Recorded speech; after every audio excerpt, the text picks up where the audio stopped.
Ahoy! Welcome to another great episode of Bottom of the Stream. I'm Nick. I'm Adam, and this is our show. How are you, Nick? Very good. Welcome everyone on board the stream boat. We can see each other.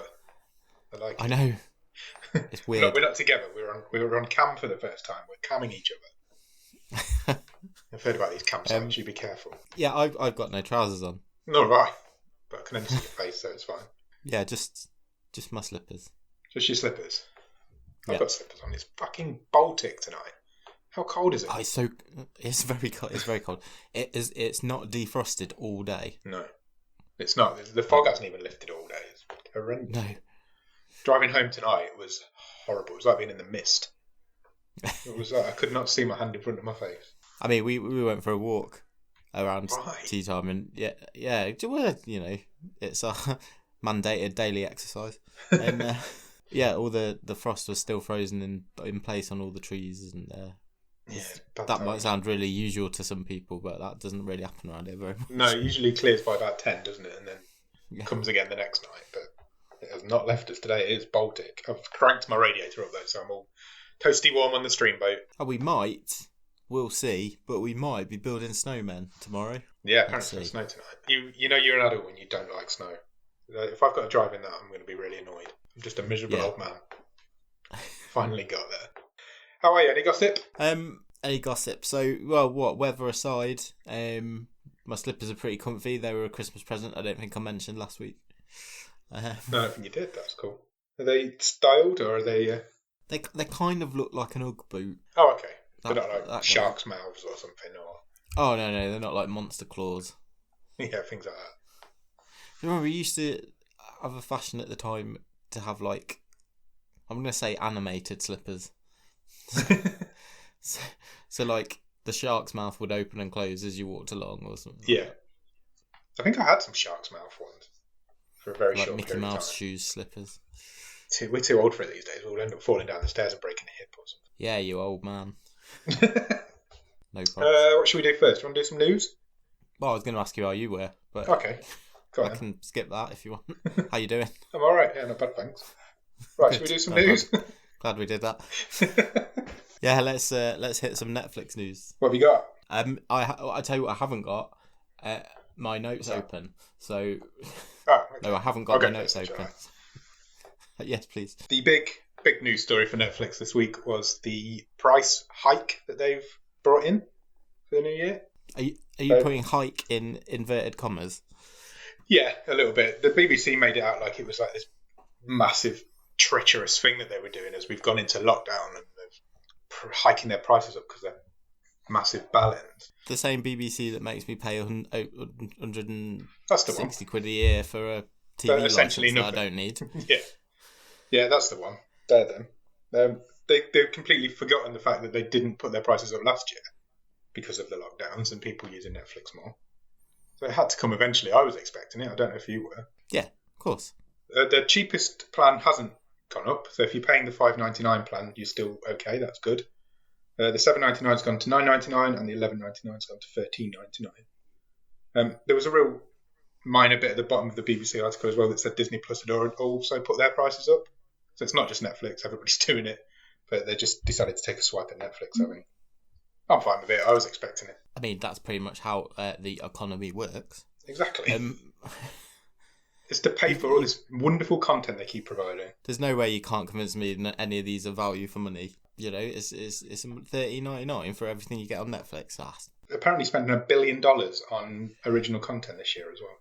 Yeah. So there's lots of good stuff coming. So I think it's worth the money. I have no issue with Netflix. Well, and same with Disney Plus. I mean, I signed up for that for a year, and it's when it first came out, and it's I can't complain at all. No, especially, you know, having a young family and being stuck at home for most of the year. Yeah, it's entertaining, isn't it? You're paying for your entertainment. You're saving that from not going to the pub or the cinema or the restaurants or anywhere else. Yeah, and I was just going to say that you know, the way that a couple of these articles were written, like you say, price hike. Yeah. Consumers angry over, you know, whatever the percentage. Was At the it end of the day, 20% or whatever? If you're angry about it, just leave. You're not in any sort of contract. Go somewhere else. Yeah. I'm surprised Amazon haven't done it. I'm surprised Prime hasn't done it. Oh, well, Jeff needs the money, doesn't he? He does, yeah. He's not the richest man in the world anymore, apparently. Yeah, I saw that today. I don't know how he's managed that this year, of all years to lose it. But no, Elon Musk, apparently, is the richest man in the world now. Well, apparently Jeff Bezos had to give 4% of Amazon to his ex-wife. Oh, really? Is that what it says? I think that may have been the tipping point. Yeah. It's always the chicks, isn't it? Always. I wasn't expecting you to say that. I'll get you in the end. But Elon Musk's married as well, so he might lose some of his at some point. He'll just get more wives. He seems that kind of guy. Probably. He does seem like that kind of guy. Cool, that's my news done. What have you got? Well, I've got a couple of bits. So, stop me. I have, yeah. Stop me if this sounds familiar. Okay. There is a documentary, which I believe it is on Netflix now. It is. I think it's arrived this week. It is called Surviving Death. And okay. it is about a scientist who is on a quest to prove that an afterlife exists. Right. And, is his name? Yeah. Robert? Does that sound familiar at all? It does sound slightly familiar. No, his name's not Robert. And obviously wanted to bring it up because we watched a movie with exactly this plotline. We really did. Earlier this season.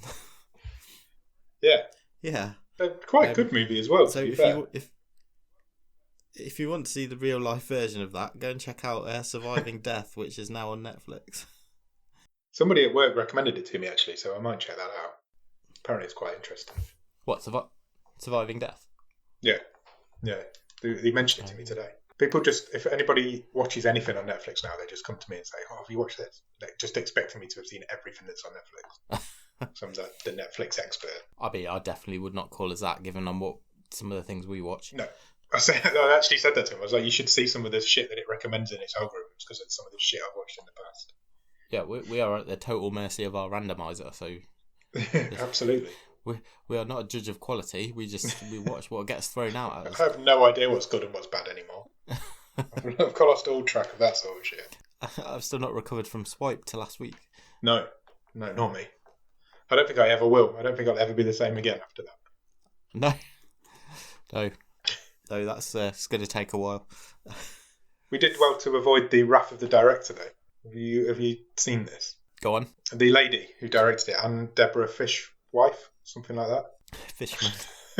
Sorry, I saw you were about to take a drink, so I thought I'm going to make a joke. Anne Deborah Fishman apparently is quite... She goes on the attack if she hears people bad-mouthing Swiped. To the point where she's on the attack a lot. To the point where she's been banned from Twitter for trolling people. Okay. For not liking the worst movie anybody's ever made. She's a bit of a Karen, apparently, by all accounts. Okay. She does not seem like... She seems like a piece of shit, if I'm honest. She does not seem like a nice person at all. So, fuck you, Fishwife. Come at me. Yeah, there you go. Give us... I'd take the publicity, to be honest. Well, yeah, you probably do need it if you've made a movie like that. Yeah, exactly. Sorry, I went off on a tangent. What were you saying? No, it's fine. I've got a couple more bits of news. So, okay, cool. Well, I have one more bit of news. Okay, so, that's not a problem. Lock and Key. Yep. Has been commissioned for a third season. Oh, the second season hasn't even been on yet. No, apparently they only wrapped it just before Christmas, and they're pretty much filming back to back, so they've not torn any sets down, and they're going back to work in the next. That makes sense, weeks. I suppose. If you're going to do it, you might as well do it during the pandemic while it's all still going on. Might as well work that's it. If you're going to work. If the precautions are set up, and it's an easy win. It always helps when you've got and it always helps when you've got a young cast, isn't it? You don't want to get in the Lost scenario where they had that little kid and then they had to write a ridiculous storyline to explain why he was. It wasn't a ridiculous storyline. Suddenly it was grown quite up. Good. Do you think the whole time travel thing from Lost came because of Walt? It's going off on a complete tangent.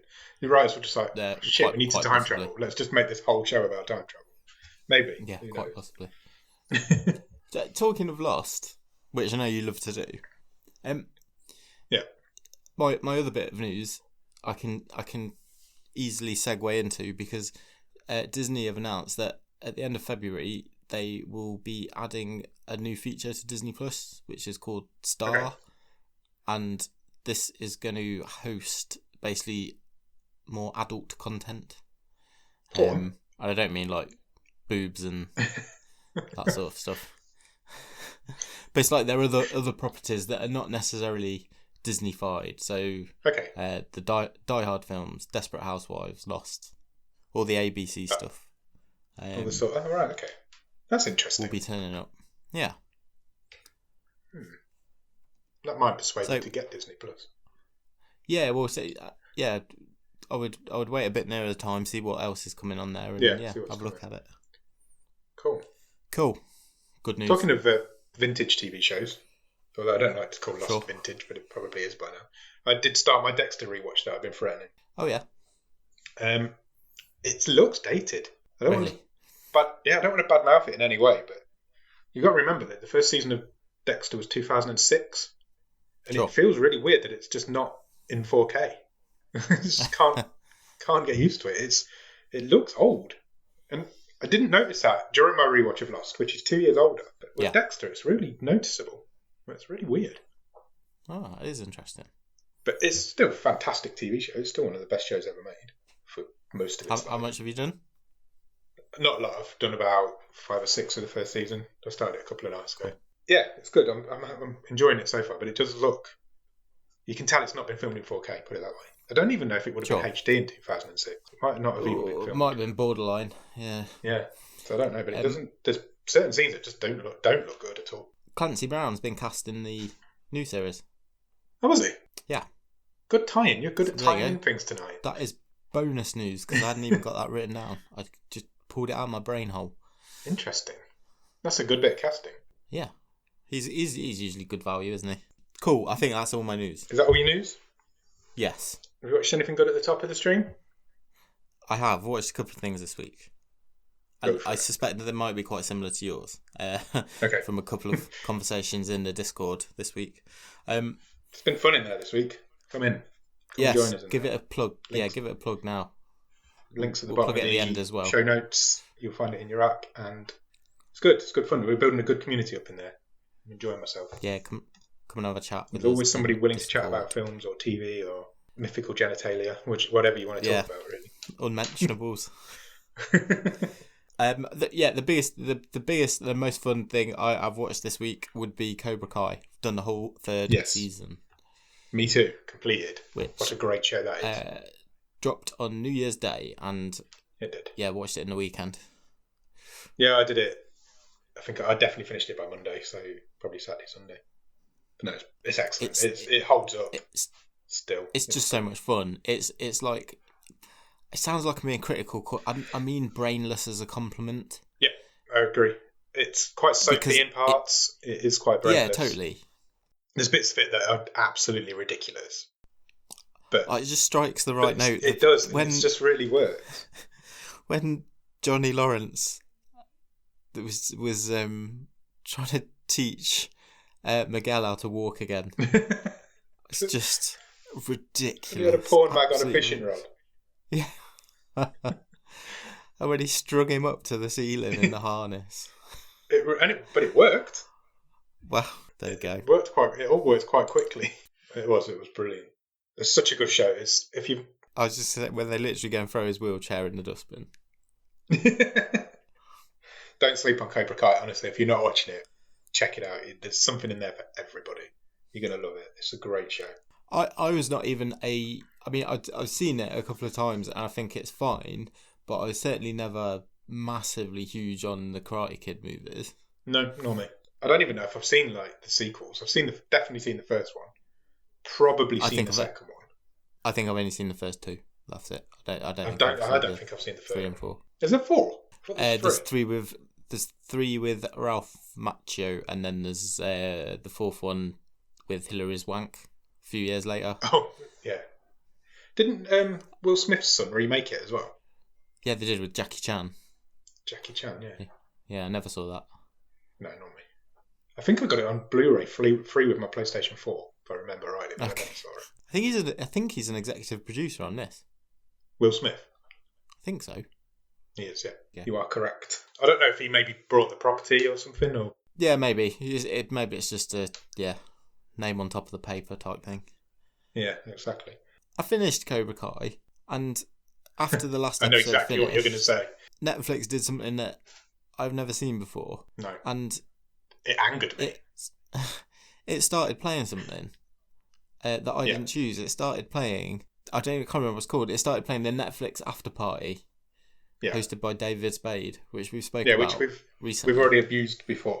Yeah, literally as soon as the finale finished, you got 5 seconds, and then all of a sudden, the Netflix After Party was blaring out of my TV again. I don't like David Spade. Not me. I did watch a few minutes of it, and it was painfully unfunny. He did a painfully unfunny bit of stand-up. And then a couple of people from Cobra Kai came on. And I'm thinking, well, I've watched more than 2 minutes. I know that Netflix is going to count this as a view. Yeah. And if I've done it, millions of other people have. You've contributed to that. You're contributing to the show's success. I've never moved so quick to get to my remote. That's when I saw that coming. I was like, get that fuck. No way am I watching another episode of that. They will definitely be sending out a press release at some point in the next couple of months saying what a success this show has been. And that's really sneaky. Keep my eye open for it. I wonder if they're going to do it with more shows as well. With more, the end of everything they're going to talk about, it will just appear. I mean, I guess so. If they've got that link with the guests who are coming on, then I guess they will do. It came on even quicker. You know when Netflix is like, we're going to play the next episode, here's a chance to cancel. It came on even quicker than that. Yeah. It was like, it was keyed straight up. It's just there. Yeah, it's really sneaky. I didn't like that. I was angry. That's definitely a change in approach. Yeah, definitely. And I do not condone it. Nor do I. What's the opposite of condone? We decone it. Condemn. Condemn. Condemn and condone. Wow. Who knew? Me, that's why I answered it. I've watched... can I talk about a non-Netflix thing? Yeah, if you want. I watched Soul. Oh, on Disney Plus? Yes. The new Pixar movie. Is it good? Which... Yeah, it was. This went straight to Disney Plus on Christmas Day. And did not receive a cinema release. So I watched it a few days ago. It took me a little while to buy into it actually. Didn't grab me straight away, but once sort of the main narrative kicked in, I did enjoy it. I really liked the main character. I did take me a while to get past the whole the souls look very much like the sort of feelings from Inside Out. Oh, really? And I had to get that out of my head a little bit. But no, it was really sweet. I liked it. It does look really good. I really enjoy Inside Out, so maybe I'll check out Soul if it's similar. I think you'd like it. I'll add it to my list. I've got one more. I didn't know if you wanted to take it because I definitely know you've watched this. Go on, you mentioned it. Or do you want me to go for it? So I have consumed the new Netflix documentary presented by Nicolas Cage, The History of Swear Words. What an absolute treat that is. It was good. I mean... It's really good. I almost wanted more from it, though, because they're only 20 minutes long. Yeah. There's some that are clearly better than others. There's only 4 or 5 episodes, isn't there? Yeah, 6? Yeah. There are. Yeah, so I mean, 6, but the history of some of the words are more interesting than the others, aren't they? Yeah, definitely. Most of the talking heads are pretty good because it's a mix of comedians and also sort of ethnologists, isn't it? Yeah. Historians. I really liked Dick.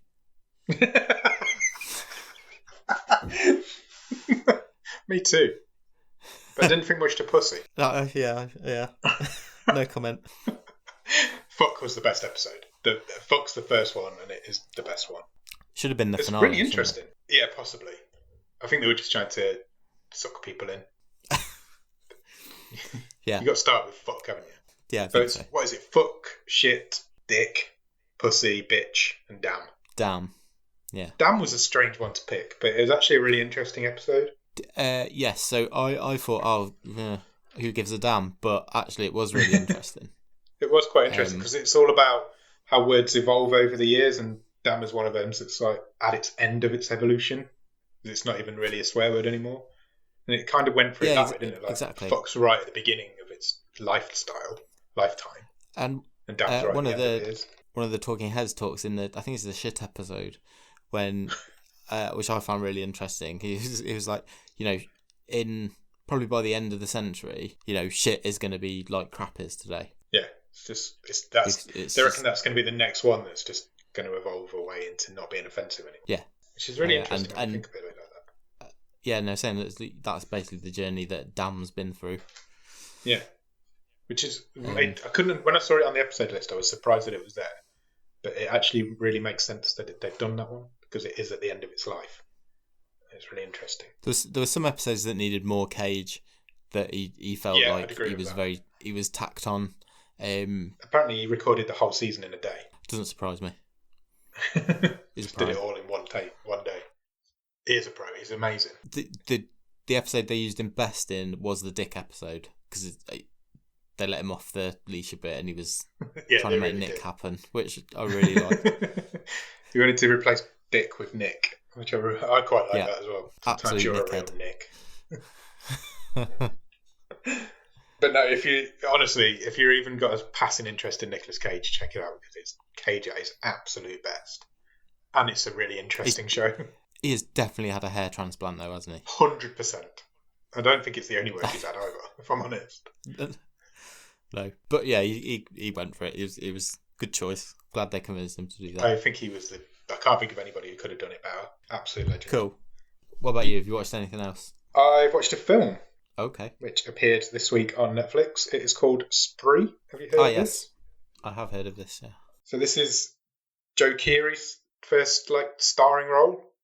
You would know him as Steve in Stranger Things. Is he called Steve? That sounds right in my head. Yeah, he popped up in Death to 2020 the other week as well. Yeah, he did, briefly. So this is him, he plays a failed YouTube influencer who is also it's a spree driver, but it's kind of like an Uber driver, I guess. Okay. And he fills his car with cameras and live streams his day on the job, and talking to people who he gets on in the cab with him. Yeah. But then decides he's going to do a killing spree and literally kills everybody who gets in his cab. And it's absolutely fantastic. I was not expecting it. I thought it would just be a little bit of a brainless bit of fun. It's actually a really good social commentary on the modern era. I think I'm going to try and watch that this weekend. But it's 100% worth checking out. It's absolutely brilliant. It's really good. David Arquette's in it as well. Oh, I've always got a bit of a soft spot for him. He plays his dad. It is really it's a lot of fun, but at the same time, it's you could actually see this happening. Like the way Facebook and Instagram Live goes and that sort of. Sure. It's not that much of a stretch to imagine one, especially with the events of yesterday. What happened in America yesterday. You can imagine this sort of thing happening at some point in the future, and it's a really interesting take on it. And I highly recommend Spree. It's new to Netflix. I think it was due a cinema release last year, but it's one of those films that didn't get it. Yeah, sure. So they snapped it up. Snapped it up, and it is. I can't speak highly enough on it.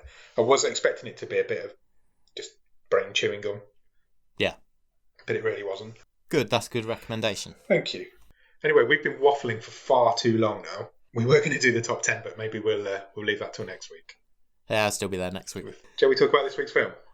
Yes, let's do it.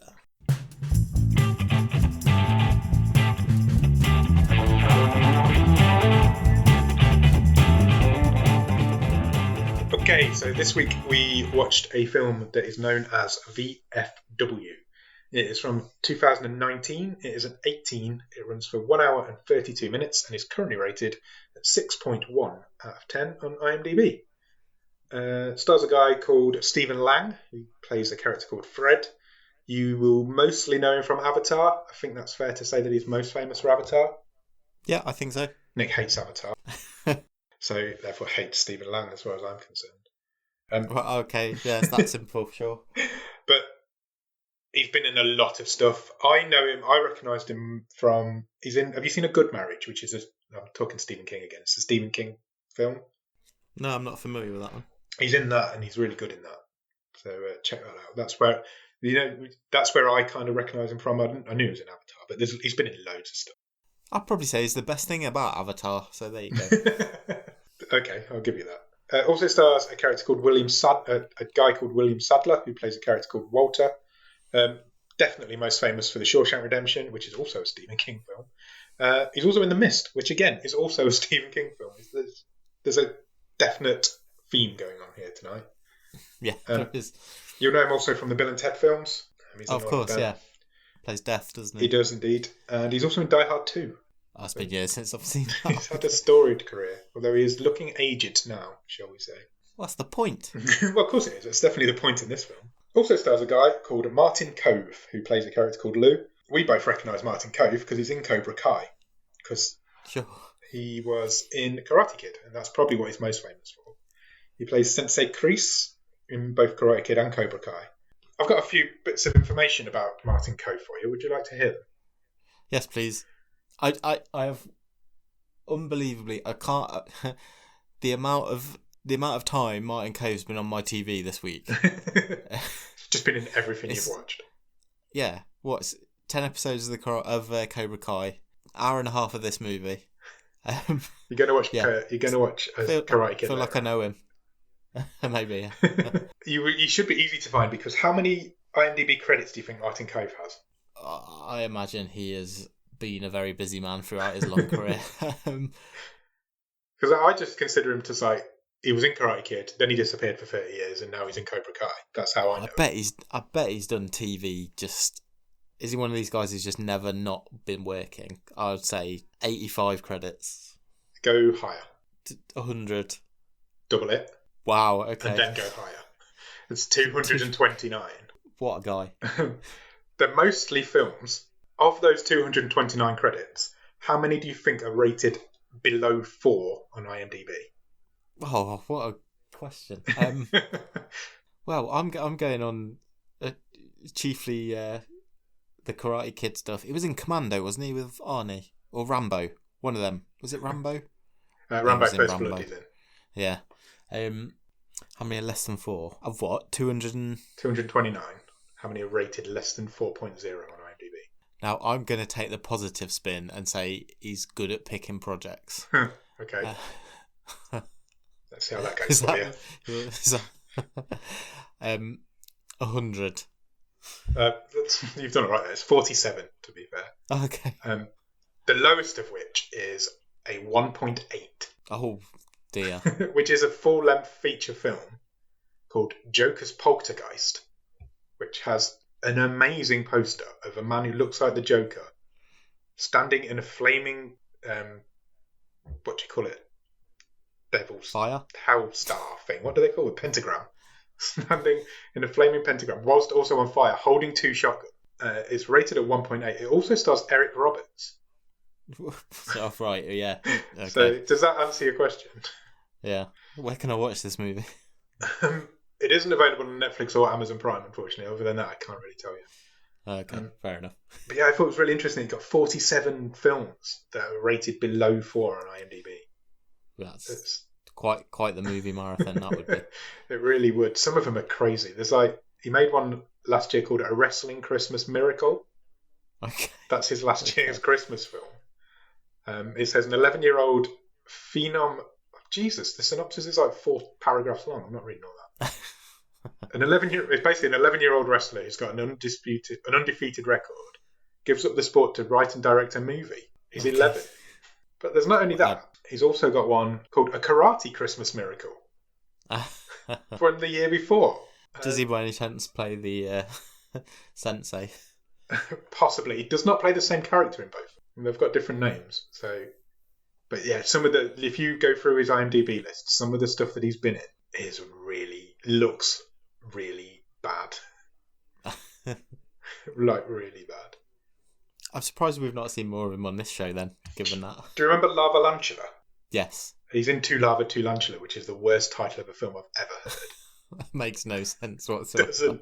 Lava Lantula is about spiders who come out of a volcano. Yeah. The sequel. I don't think you have to explain it, but that's... It's got Steve Guttenberg in it. The sequel is called Two Lava, Two Lantula, which absolutely makes no sense, but also stars Steve Guttenberg. So yeah, Martin Cove's in this film. I got distracted a little. Written and directed by a guy called Joe Begos. This is his fourth film, but you're not going to have seen any of the other three, I don't think. And written by a couple. Well, not a couple, two people. Max Brailer and Matthew. Why can't I speak? I don't know. Written by Max Brailer and Matthew McArdle, who have both never written anything before or since this film. Okay. Do you have a one-word review of VFW, Nick, before we get into it? Squelchy. That's a great one. This film is very squelchy. Oh, I quite like hearing you say that. This film is very squelchy. There you go, Merry Christmas. Where does this film start, Nick? We get some text on the screen. We do indeed. I took a photo. Oh, did you? Yeah, do you want me to read it? If you want to, yeah. It says, the very first thing you see on the screen is, as America's opioid crisis worsens, addicts turn to a new drug, hylephedraine, street name, Hype. Cities become war zones, neighborhoods crumble, law enforcement retreats. With dealers struggling to meet demand, hypers resort to any means necessary to get their fix. So you've got your setting your scene straight out. That's it. That's what this film's about. Yeah? Yeah. Yeah, and we've got this sort of dystopian rioting on the streets version of America, which is really hard to imagine, obviously. It's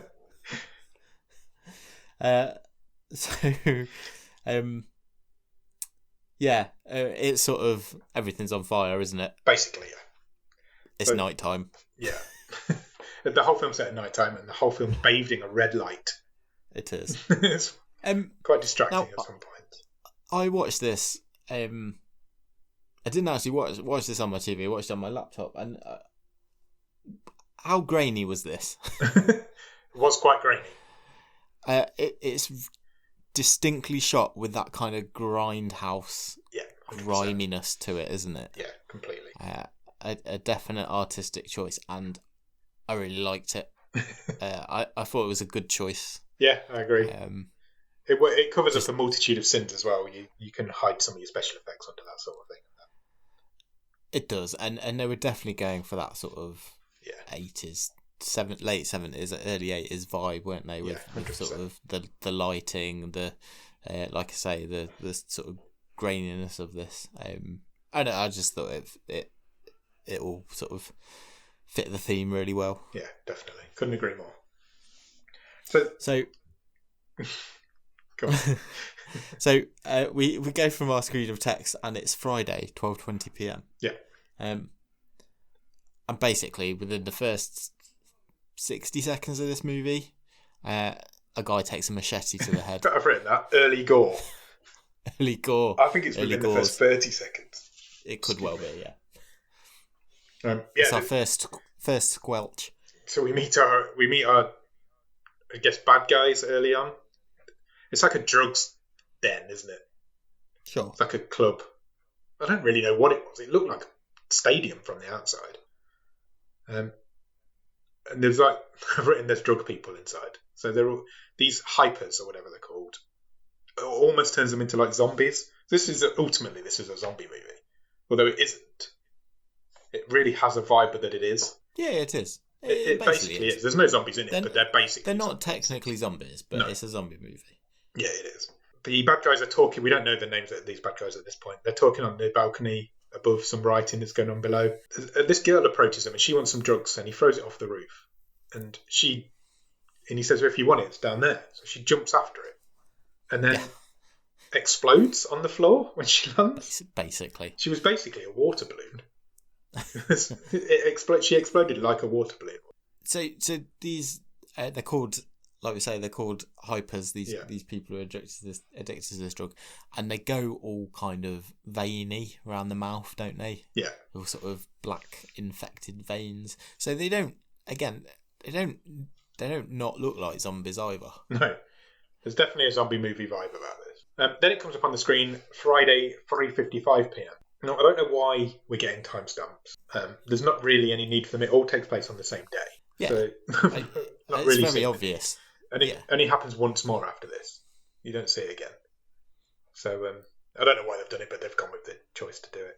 And we meet Fred for the first time. Fred is our main character, Stephen Lang's character. He's driving through what you can only describe as a shithole town. The whole place is abandoned, deserted, run down. And whilst he's driving, the credits kind of flowing over the top of it as well. So I did note this. So whilst all this is happening, it takes 10 minutes for the credits. Yeah, I've written later on, the credits are still going. It does. It takes ages. And then there's another credit sequence at the end. Yeah. He picks up another dude. I think that guy called Abe. Yeah, played by Fred Williamson. Yes. Who apparently is also a piece of shit. So. Oh really? Yeah. Apparently, all the females on the set of this film had to buddy up whenever he was around. The thing I recognised him from most was From Dusk Till Dawn. Yeah, he's in that, isn't he? Which, it doesn't have a great many differences to this film. No, that's a good point, to be fair. It really doesn't. I've only seen that once, and that's a very long time ago. Yeah, apparently all the ladies on the film weren't allowed to be alone around him. Nice. Yeah. Anyway, they're heading off to their local VFW post. So this is the namesake of the film. It stands for Veterans of Foreign Wars, and it's basically a bar where old soldiers can go and tell stories and hang out. Yeah. So they get there. There's another guy who we find out at this point has been asleep in the back of the truck for the whole time. And this is William Sadler's character, Walter. So basically, they go inside and they open the place up because it turns out Fred runs this place. This is his bar. Yeah, he's the barman, and basically get the impression that Walter's been in the back of the truck since last night. Yeah, when they did this. I think you might be right. I think that's definitely what's implied. So they open the place up. They start drinking because that's what old men do in bars, and they turn on. They've got like an old TV. Sure. And they put on like a aerobics video because they're a bunch of old pervs, and they're watching. Definitely 80s aerobics going on.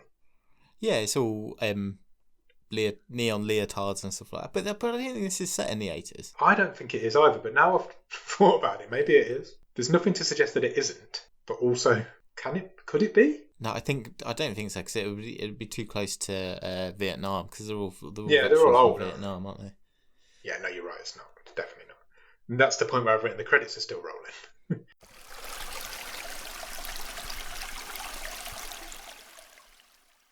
Then we get Friday, 6:30pm. So it's early evening now. The bar's busy. There's quite a few people in there. And Lou walks in. Lou is obviously Martin Cove's character. He is a used car salesman. Sure. And he's all dressed up. Suited and booted. Because it's Fred's birthday. At this point, I noticed... Go on. I was just going to say, did you notice that he walked in and basically his opening line is, Fred, I'm going to buy your truck off you. You've had that piece of shit for so long.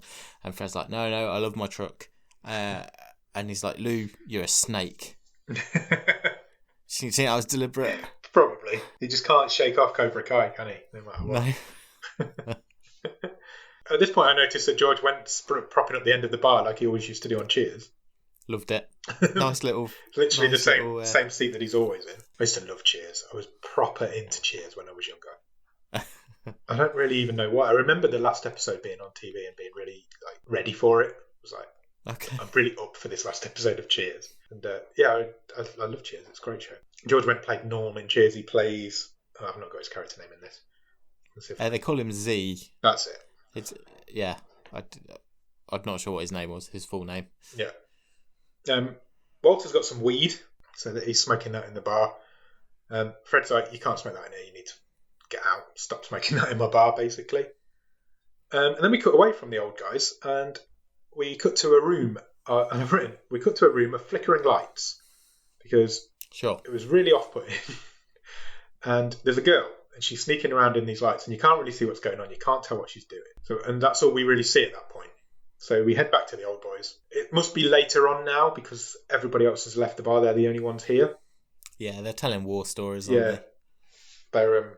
They're basically old soldiers. They're drunk old soldiers and they're telling war stories. But then a young soldier comes in. He's straight off the plane by the looks of it. He's still got his uniform on, comes in, orders a beer, and they welcome him with open arms. They're like, they do, yeah. You are a hero. If it's your first night back, you don't pay for any drinks. So there's old nights on him. And basically they take him under their wing a little bit, and they start telling old war stories, and he starts telling some of his war stories, and it's a bit of a bonding session between them all, I suppose. Sure. Soldiers stick together. Walter wants to go to the local strip club because it's Fred's birthday and he feels like they should be marking the occasion with boobs. Oh, there's a really, we won't go into it, there's a really long and story as to why they're going to see this particular woman. I did think about writing it down, but I thought the story fell really flat, actually. I think it was probably, at this point, I'm like, this hasn't grabbed me at the start.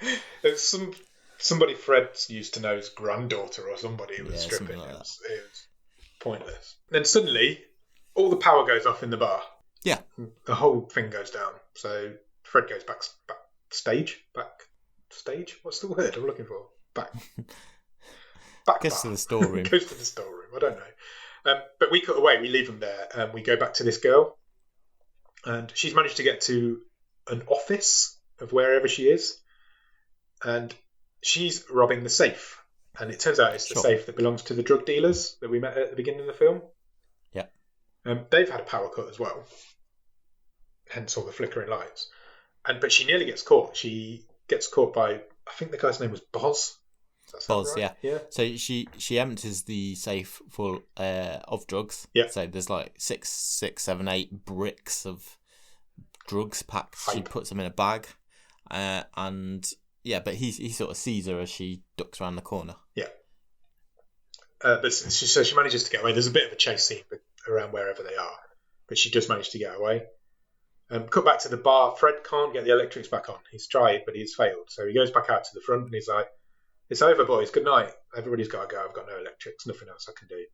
But they persuade him to stay. They're like, "Well, you always serve warm beer anyway." Yeah, one more for the road. One more, won't it? I've written, the Mad Max druggies know who it was. Because for some reason they're all dressed in like Mad Max style clothes. Yeah, it's all levers and shoulder pads and bras and studded stuff. So the main guy is called Boz. I don't know the name of the main girl because there was 2 of them, wasn't there? Gutter. Nice. But he's got like a tannoy. I don't know where they are, whether it's an old supermarket or something. I don't know. But he puts a tannoy announcement out saying that Lizard has just stolen all of the drugs to all these like hype heads who are just hanging around. It's like, so if you want another fix, you need to catch this girl who's apparently called Lizard. And quite quickly, a crazed mob forms. They're basically a zombie horde. Sure. But she escapes. She manages to get free from them. She gets away from them all. Now, one thing I don't think we've mentioned is that the VFW bar is directly over the road from this lair. Yeah. Yeah, the drug lair. For want of a better word. It's, which is only revealed at this point. I'm not sure if it was just a bit of convenient geography, really. Yeah. She literally she escapes this, whatever it was, factory that they're using as this hideout, runs over the road and into the VFW. Yeah, it wasn't barely a road; it was more of a car park. Yeah, she just basically ran across. But she runs a chain link fence, isn't there? And that's it. So she runs straight into the bar, literally straight through the front door into the bar. All the guys are like, "What the fuck's going on?" And a couple of guys chase her in. Yeah, a couple of thugs. And one guy, I think was his name Doug. The guy who gets an axe in the arm. And then he gets his arm chopped. Doug's the other old guy. Yeah, he's one of the final old guys that we've not mentioned. He gets an axe in his shoulder, which nearly chops his arm straight off. Fred grabs his shotgun from behind the bar, and without even thinking about it, he blows one guy's head clean off. Yeah. I say clean off. There was a shitload of blood come out of his head. It was a proper head explosion. It burst like a water balloon. It was just there was almost like there was no bone in there. It just popped and blood just went everywhere. And the other one runs off. Yeah, he shoots at the other one, but he misses, and that guy leaves. So basically, now we're in the VFW bar. Doug's nearly got an arm off, and Lizard is in there with them, and then none of them have a fucking clue what's going on. 2 more come in. They also get brutally murdered by the guys. William Sadler, Walter, stomps a guy to death. Yeah, so Sean, who is we are told is the name of the young soldier who came in. Yeah, he sort of fights this guy off, and then Walter, who's William Sadler, he then sort of, I'll finish him. Yeah, like when the guy's already down, and he just stomps his head into mush. 50 stomps, maybe. He literally just does not stop. there's a whole mob coming now. We see it across the road. There's a whole bunch of people coming. Fred manages to get to the door before everybody comes in, but one guy gets his arm in, so Fred just chops it off with an axe. Yep. This film's ridiculous, but it's so good. So they barricade themselves inside. Now, George Wendt, at this point, who his name is what, Z? Yeah. He decides, I'm going to go and get some help. He says, my car's closest. It's just outside the back door. I'll run out to it. I'll raise the alarm. Yeah. Get some help because Doug's going to die. Unfortunately, this is the end of George Wendt's character in this film because he quite quickly gets killed. The VFW is surrounded. Yes, and a mob get him and basically destroy him. So they barricade the doors. They realise now, look, this is real shit. Some shit's really going down now. They get themselves all inside. They shut. There's about 4 or 5 different entrance points to this bar. So they barricade it all shut. And they get a generator running because remember they've got no electricity. Yeah. So they get a generator running so the power comes back on. Walter kind of just half suggests, why don't we just push the girl back out there? Yeah. What's this got to do with us? But he's not really behind the suggestion, is he? No, he's not kind at of all. He's putting it out there, but he's not serious. Somebody had to say it, so he said it, basically. Yeah. Fred quite quickly talks him out of it, and he's like, you're a soldier, you can't do things like that. Fred is like, I'm going to go and check on Z or George Wendt, see if I can get to my truck, because these guys have gone now. I don't know where they've gone, but they've gone. So he does. He goes out. He pulls. George Wendt's still wearing his soldier's dog tag, so he pulls his dog tag off, and he does manage to get to his own truck. But unfortunately, a lady is in the back seat of his truck, and she starts to strangle him with a chain. Yeah. But he fights her off. He manages to stab her with a key. Yeah, so the car keys. He puts them in a frame. Somewhere in her. Yeah. Somewhere in her. Sorry, didn't mean it sound that. Luckily for him as well, Walter's inappropriate. Walter's followed him out and he manages to shoot another dude. And then, so they're kind of out there together. And then there's 6 guys all lined up in a row that are about to attack him. Yeah, and all of a sudden, a face off. Yeah. And all of a sudden, all of their heads explode one by one. Yep. Because Sean is like a dead shot. I think that's even what he called himself, wasn't it? Did he say that's like the guy? Yeah, the guys in my platoon called me. I was a dead shot or dead eye. I can't remember. Something like that. And he shoots each one of them in the head one by one. So they all manage to get back inside.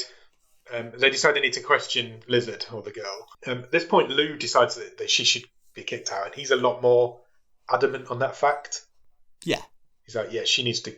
She needs to get out. This will solve our problems. Chuck her back out then. We're not going to be bothered. Yeah. He's still talking about we can be at the titty bar in half an hour. Yeah. So Fred punches him quite hard in the nose, breaks his nose. We find out that the hypes are all still waiting. The hypers are all still waiting outside. So Lou kind of calms down and heads off to the bathroom to sort himself out because he's been punched in the face. Yeah. And he finds a rucksack hiding in the toilet cistern, which Lizard must have placed there when she came in, and it's full of drugs. Basically, she explains what's going on now. The short story is that she'd stolen these drugs because they killed her sister. Yep. So her sister was the girl who jumped off the roof. Yeah. Luke's like, well, that's easy then. We've got these drugs. We'll just give them the drugs back and it'll all be over. No problem. Everybody's happy. And Lizard's like, it doesn't really work like that because she actually says the guy with the exploded head over there is the boss's brother. It's Bosley's brother. Yeah. And he says he's gonna want you all dead. Yeah. She says they'll kill everyone you know, your kids, your grandkids, everybody. So then we get a montage. They start totting up whatever weapons they've got. They haven't got. She calls them old first. Oh yeah, so she does call them old. She's like, "What the fuck are you guys gonna do? We're screwed, basically." She never stops calling them old all the way through. No. So they tot up what they've got weapons-wise. They've basically got a shotgun with 9 rounds and whatever Sean's got left in his gun. So then the toolbox comes out. Sure. And we get a weapons montage. So they're basically building weapons. So they break off a table leg and bang some nails in it. So you've got like a nail bat. A really innovative one was the barricade thing that they did. They put some sharpened pool cues for a bit of wood and tied it to a beer barrel that was like set to go off when the door opened. So it they're basically Home Alone in the bar. They really are, yeah. And Fred goes off and hides the money. And then Fred and Lizard have a bit of a heart-to-heart. I could have done without all this bit, to be honest. Yeah, I agree. I mean, it sounds like I'm really picking hairs because this is only quite a short film anyway. Yeah. But there's just a whole scene of, he's telling her about Nam and, what they went through. And I was like, I get it. And this is not what I'm here for this movie. Yeah, I completely agree. Basically, he explains to her, and we already kind of know that this place is their home for these guys. This is all they have. This is like, they got left by their government, and this place is all that they've got left. So that's why they're going to defend it, because it's their home, basically. And to be honest, and it is touched on a couple of times, obviously with like Walter stomping that guy's head in, they are a bit thirsty for a fight. Yeah, definitely. And war. Yeah, 100%. And Fred also explains, he's like, we're not all from the same war. It doesn't matter where you fought.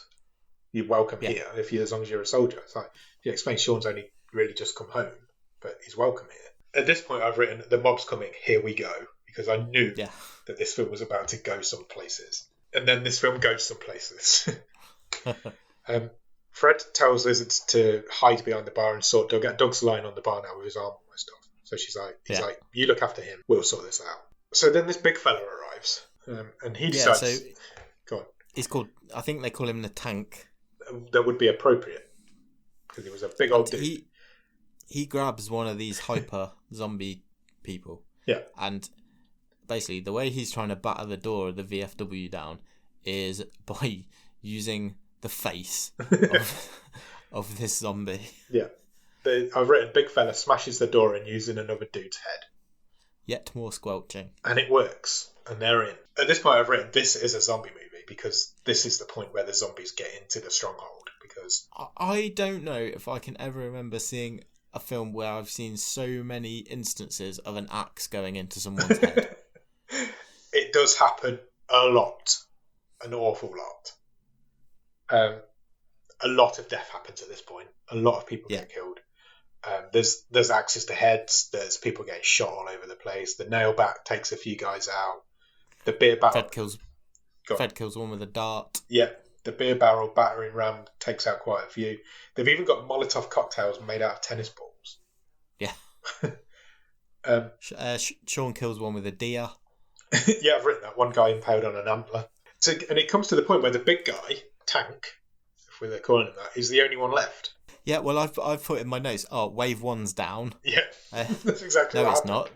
No, it's not. The big dude's in. And this scene, Shaun of the Dead when the big barman attacks them. Yeah. It's just like that scene. Because he's kind of spinning around like they are. And Lizard's on his back and she's stabbing him. Hundreds of times. Stabbing the shit out of him. And then Sean knees his head off. Yeah. He just basically keeps kneeing him in the head till his head comes off. We'll cut from there to the two leaders, Boz and... Did you say Gutter? Yeah. They're basically outside watching all this carnage happen from a distance. And Gutter says, the sun will be up soon. If we don't get in soon, it's all going to be over. Yeah.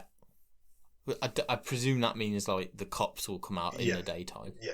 I assume so.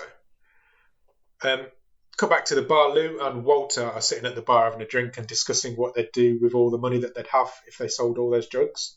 And that scene ends with Lou saying, I'd buy you all a nice coffin. I was like, oh, thanks, mate. Lou decides at this point that he's going to negotiate. He's a car salesman. So he thinks a lot of himself, doesn't he? He does, yeah. So he thinks he can talk their way out of this, despite all that's gone on, and despite the knowledge that Lizard. When Lizard told them, "You've killed this guy's brother. He's gonna want you all dead." Yeah, he is that sort of confident in himself. He still thinks he can talk it right. He thinks he's got the gift of the gab, and he thinks he can go out and do it. Fred talks him out of it, but that's only a ruse because he sneaks out the back door anyway. Yeah. And he approaches them. He approaches Gutter and Boz. It's a fruitless task because they capture him. Yeah. And they try and use him as bait to get the girl back. So basically they want to swap him for the girl in the bag. Fred walks outside to try and negotiate with them, I guess. He's got some of the drugs, but not all of them, and he definitely doesn't have Lizard. No. Then Lou takes out about 5 of them. He manages to escape and takes out loads of them. But unfortunately, he gets shot. Yeah, Buzz just shoots them. Yeah, just shoots him quite a few times. And that's the end of Martin Kove in this film, which is rated higher than 4, so he's doing better than he usually is. Fred gets shot in the leg though, doesn't he? He does, yeah. Fred takes a shot in the leg. Park. Yeah. It's like Through a a chain stray link fence. it's like a stray bullet just happens to take him out in the leg. But So he kind of limps back inside. Yeah, and they duct tape his leg back together. And it's fine. They basically just tie it back on with some duct tape. Oh, Doug's dead when he gets back inside. Yeah, he finds out at that point that Doug's died. He's kind of over. Fred's like, I'm done. I can't handle this anymore. Yeah, he's like, we've lost Z, we've lost Lou, we've lost Doug. Yeah. We're done. We're done. He gets a bottle of booze, heads off to the back room, basically gives up, doesn't he? But Lizard goes in and gives him a bit of a pep talk to try and pep him up a little bit. She does, yeah. She's like, you don't give in now. You told me you're a leader, you're a soldier. This is the last stand, sort of thing. And it kind of works. We get a bit of a scene before that over the hypers. They break out the heavy machinery. They've got chainsaws and shit now. Then Fred comes back out the back room. He's got his second wind. He's all up for it. He's like, yeah, let's do this shit. And he goes and has a chat with Boz through a hole in the wall. Yeah. Because they've spotted that the bad guys are laying some propane outside. And then something really weird happens. Why did Abe do what he did? Just like I say, because he was prepared to go out. It was the last stand, and he was just trying to wind himself up, wasn't he? He was basically saying, I'll sacrifice myself so you guys can get away. And he was trying to turn himself into like a war machine, I guess. Yeah. He rips open a brick of these drugs and just snorts a load, basically. Yeah, he takes a shitload of these drugs, just whacks it into his face like it's soap. It's bizarre. It's like he's a gymnast doing the powder for the and LeBron James or something. At that point, he's ready to go. Yeah, sure. He's up for it now. Coincidentally, at that point, the barricaded door blows up. And I thought, here we go again. Wave 2's coming. But this time it's a standoff. Basically, Boz comes in with some of the goons. And he says, give me the bag and I'll give you a quick death. Yeah. But don't give me the bag and you're going to suffer, basically. So Fred grabs one of the bricks of drugs and he says, right, here you go. And he kind of throws it in the air. And as it slowly goes through the air in slow motion, Sean shoots it and it explodes all over everybody. So obviously this creates a total melee because all the hypers are scrabbling around trying to get a fix. There's a lot more axes and machetes going into people's heads at this point. Yeah, some dude's got like a circular saw. Yeah, which Walter manages to get hold of. Yeah, he's not scared to use it. He literally circular saws about 18 people to death with it. And Abe's totally off his head. Yeah. At this point, Lizard makes the silly decision that she's going to try and leg it with the drugs, but Boz manages to catch her. They all leave, don't they? And they all think that Lizard's behind her, but it turns out she is behind them. Yeah. But she isn't. So Fred's like, I'm going to go back for her, because they've left Abe there fighting on his own. Yeah. So Fred goes back, and that fight's still going on. Abe is still fighting with... there's just Gutter left, and he's fighting her. Yeah. So Fred comes up behind her and impales her with a flag.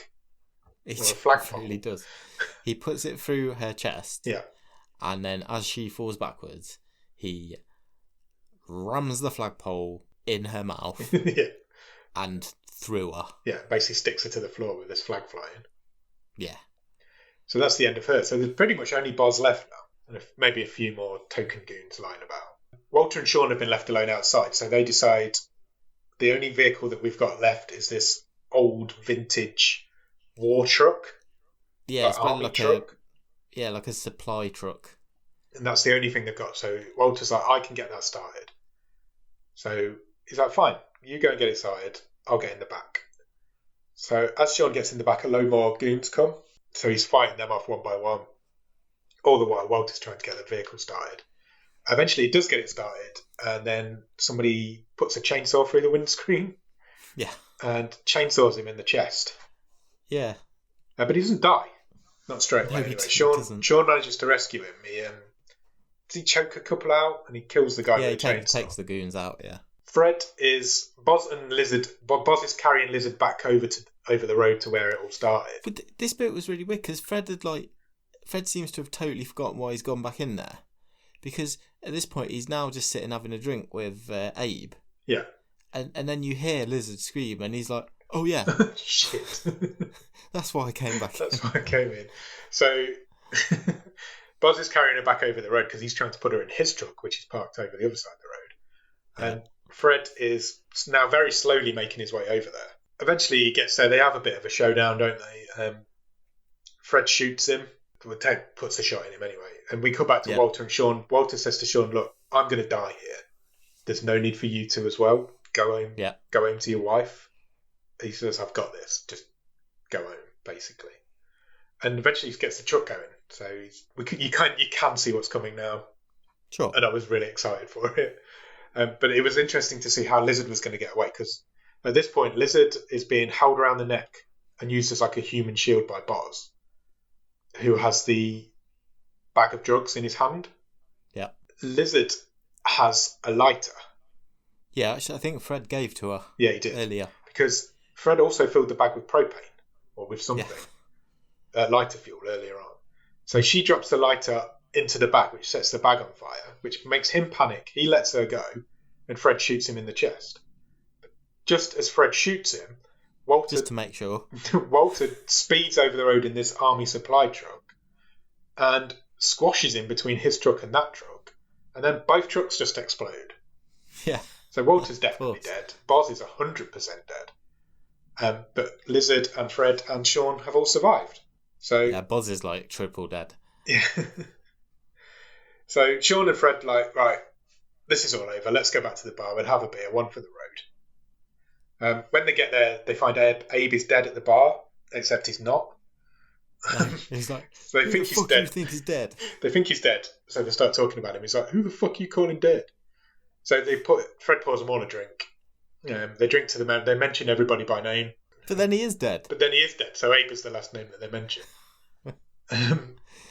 So Fred then reveals that he's still got a brick of the drugs. And he's like, "How much do you think this is worth?" And Sean and Lizard are like, "Enough to fix this place up and more." And then your film ends with an old-fashioned end credit scene, like the A-Team. That's how I've written it. Because it's like, starring Stephen Lang as Fred Paris. And it comes up with the best shot of him from the film. And then William Sadler as Walter Reed. And it goes through the whole cast, and it's really cool. It's something you don't see anymore, but I quite enjoyed it. Yeah, it was a good send-off. And that's the end of the film. What did you think, Nick? It was loads of fun. Yeah, it was 100%. It was just fun. It was brainless, but it was fun. It was... I know loads of films have done this format before. Maybe it's because Fred Williamson was in it, but all the way through I was thinking, I'm watching From Dusk Till Dawn. Yeah. But it's with zombies instead of vampires. And, right down to the sort of tooling up sequences, the couple of waves of assaults, and but it's really well done. The practical effects are awesome. Yeah. Heads exploding, axes getting buried in people, and it's just simple. It's sort of a I had loads of fun. Now I can't speak. It's a lot of fun. There's a lot of blood in it. I would say it's the most blood we've ever seen, but it isn't, because I think that probably goes to Gantz Ho. Yeah, probably. But it did remind me of a couple of other films that we've seen over the time. What was that one of the oil zombies in? What was that called? Peelers. Was that season 1? No, I think that was last season. Was it last season? Really? I think Peelers seems like ages ago. And it also reminded me of that. It was from season 1 with Dolph Lundgren in it. Don't Kill It. Oh, the demons. Yeah, there's a bit in Don't Kill It where it just goes batshit crazy. This is for about 20 minutes in the church. But this whole film felt like that church sequence for like an hour and a half. It's take Don't Kill It and multiply it by 100. It's fun. There's not a lot of story to it. It's a stupid story. No. It's not a great film, but it's fine. It knows what it is. And I think I'm maybe being hypercritical, but you could have shaved more off it. I could have done without some of the... I got... From the scenes at the start and them exchanging war stories, I didn't need more of... we're all in this together, we're all brothers, we're all blood brothers, I didn't need that sort of Lizard and Fred stuff. Yeah, I think that was just to try and bond those two together a little bit, wasn't it? And make it see. But he was 100% defending his bar. He wasn't. Yeah. He wasn't defending her. Although he was, but it was more about his bar. It's good fun. It's good fun. If you like that sort, if it is a zombie movie at the end of the day, and if you like that sort of gory, ridiculous zombie movie, you're going to get a lot of fun out of it. FW, a lot of fun. Yeah, it's that sort of, like I say, that sort of grindhouse to it. There's a couple of chuckles in it, and you probably get a kick out of seeing these mostly familiar faces together. Yeah, everybody's really good in it as well, to be fair. It feels like they're having fun. Yeah, it is. It's just a load of old actors who have got together to have a bit of fun. The soundtrack is just synth. Yeah. So it is definitely going for the vibe, that sort of 70s, 80s vibe. And yeah, it does it well, pulls it off well. It does. It really does. It's fun. It is fun. It's really good fun. Definitely check it out. Do you want to talk Stream Table? Sure.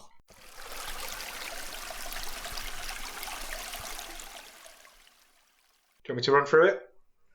Or just a bit of it? Or I mean, I think it's probably top half of what we've seen, so you probably don't have to do the whole thing if you don't want to. 7 upwards? Yeah. So currently in number 7 on the Stream Table. If you want to see the whole Stream Table, it's available on the website, bottomofthestream.com. It's on there. So number 7... I was just going to say, just as a quick intro, so if anyone's new or not sure what the Stream Table is, so we watched 25... We watched 25 films in our what we've deemed as a season, and we put a table together, put them in order. Yeah. So what are we in? About halfway through this season? This is 14th. Okay. So yeah. Yeah, so basically we don't rate a film out of 10. We'll rate it against the other films we've seen that season and make a league table out of them. That's basically what we do. Currently at number 7 in the Stream Table is a film called Shimmer Lake. Above that is 6, Would You Rather? 5 is a film called The Discovery. 4 is Pottersville, which was our Christmas film this year. 3 is Catfight. 2 is Lost Bullet, which is Nick's wildcard film for season 4. And number 1 is Caliber, which is one of our Patreon Sam's wildcard also. What are your thoughts? I think it's probably top 5 for me. Yep. Agreed. And then I'm probably open to arguments, because I think it could go anywhere from 2nd to 5th. I want to put it 3rd. What does that put it between? Under Lost Bullet and above Catfight. Okay. I mean, I prefer Catfight as a movie, but this is more fun. And yeah, there's nothing fun. I'm all about having fun. So you rate Catfight higher than me, so you need to decide if that's what you want, if you're happy with it going above it. Because I already think it's too high. Well, yeah, it's all right. It's okay to be wrong. So, I know, I do it a lot. Yeah, objectively, I think Catfight's a better film. This is a much more fun film. I have no problem with that. Yeah? This going in 3rd. Yeah, it's fine. You don't want to put it 2nd? Do we need to have the Lost Bullet conversation? I don't think there's much between them. No, I don't think there's much between them either. I think they're for just sheer balls to the wall fun, they're probably the 2 funnest films we've watched this season. Yeah, agreed with that. Definitely. So they're both with that in mind, putting them next to each other is fine by me. They're both crazy violent action films. Yeah. Which I don't really do. I don't really do action films, so that says a lot about the show there. I think 3rd. I'm happy with 3rd. Are you happy with 3rd? Yeah, I think that's fair. I think Lost Bullet is slightly better. But it's as much fun, but it's got a better story. It's a bit more inventive, isn't it, I guess? Yeah. Cool. 3rd. Yeah, works for me. Happy. How are you going to turn the tide on the FW? Do you want to explain what turning the tide is? Yeah, so this is our feature where we make a change to the movie we have watched this week. So this could be a different cast, a different sequence, different storyline, taking something out, adding something in, whatever we think might improve it. I'm just going to cut out those talking bits and just make it... Just put a bit more action in and take out the talky bits. Once it starts with wave 1, just keep going. Yeah, never stop. Just make it an absolute squelch fest. Yeah, I guess it did hold back a little bit of that. I'd be on board with that. I think just go full out on it. Do you think this film would benefit from an elderly notorious hard man. What on another person in the I'm not replacing anybody, but if I put Dolph Lundgren in this film, does it make it a better film? Or if I put somebody like Chuck Norris in this film, does it make it a better film? I know what you're saying, because as great as William Sadler was in this, and Stephen was good. Could you picture William Sadler as a badass army dude? No. Yeah, I think you could be right there. I don't want to take any of them out. I thought they were all really good. No, because I wouldn't want to lose the character of Sean, because I quite liked having the youngster come in as well. That needed that. It definitely needed that. That's an inspired bit of writing. If you chuck Dolph Lundgren in there with them and then let him go as well, I think you've got something a bit more fun. Yeah, Chuck Norris, Dolph Lundgren. Stick one of them in there. I don't know who else I'm thinking, but definitely one of those two. Van Damme wouldn't work in it. No, I don't think he would. I can't think of anybody else. Mr. T or someone. Oh, Mr. T would be amazing. But then you get do you not get Mr. too T in this film? Mr. T in there? Is that not too gimmicky? No, I'm putting Mr. T in this film. I've decided. Deal. I'm up for that. So we're casting Mr. T as the bouncer. He could be the bouncer for the bar. Yeah. Done. Turn the tide on it. That would be a number one film for me. Yeah, I'm adding him to the team, and away we go. Cool, done. Shall I pick next week's film? Yeah, let's do that. What do you want from next week? We've not had a drama type movie, have we? For a good while, I don't think. No, I'm gonna let you into a secret. Okay. I was going to play my wild card this week. Oh, but I feel there's a but. I have decided to hold off because the film I have in mind is very similar to one that we've done recently. Okay, fine. So I'm going to hold off for a little while. Keeping it close to your chest. Yes, very much so. We should put out a call out and a reminder to the two people that haven't played their wild card yet that there are only 11 episodes left in the season, so you do need to be thinking about it if you're not already. Cool. I'm going to press the buzzer. The buzzer? I'm going to press the randomizer. Are you ready? I sure am. It has picked a film called Aerials. Okay. Do you have any idea what Aerials is? Yeah, it's a drama about a travelling radio salesman in the 60s. I thought you were going to mention Rod Hull. It's about how Rod Hull died. Nice. It isn't. You're going to like this, I think. Okay. Aerials is a drama sci-fi. Okay. The synopsis says, Earth is invaded by aliens from outer space. An intermarried couple living on the city of Dubai are confined to their home due to the uncertainty of the situation. Disconnected from the world outside due to the loss of communication, they explore around their cultural differences in science in order to understand the reason behind aliens coming to our planet, only to find themselves caught between a series of extraterrestrial encounters at their very home. Okay. Did that feel like it was translated in any way? It didn't run particularly well together, so I think you may be correct. This film was made, produced, written and directed in the United Arab Emirates. Well, we have not done a movie from the UAE before, so I am excited. Would you like to know what its IMDb rating is? Yes, please. Its IMDb rating is currently 1.5. Oh my days. This is uncharted territory. We've never been that low. I don't know if I've ever watched a film that low, and I've watched some low stuff on IMDb in my time. Okay, I am up for the challenge. Are you prepared? It's on for an hour and a half exactly.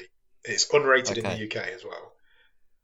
Netflix must rate it because Netflix rate everything now. Let's see what they rate it at. 12. Netflix rated it at 12. Okay. Up for it? Yes, really am. Go out and watch Aerials, and in the meantime, follow us on Instagram and Twitter at BOTS_podcast. Facebook.com/bottom of the stream. The website is bottomofthestream.com. On there, you will find every episode we've ever recorded available to play directly from your browser, and all the stream tables we've ever done. There's also some merch on there. Check us out on Patreon, patreon.com/bottom of the stream, where for a few quid every month you can get some bonus episodes, some early access to episodes. Nick does a newsletter every so often. If you come in at a certain level, you'll get a wild card, and you get to pick one of the films. And also check us out on Discord. Come and join us in that community over there. It's really good fun. You'll find the Discord link at the bottom of the show notes for this episode. Yeah, if you can't do that, then please leave us a review on any podcast app, Podbean, Podchaser, Apple Podcasts, because it really helps the algorithm and puts us in more people's ear holes. If you want to, you could visit a dive bar and write your review out in salt just before you hit a tequila slammer. Definitely do that. Go and check out Aerials. We've got to go because my battery's about to die on my laptop and we'll lose the whole recording if I don't save it. So thanks. Bye. Cheers.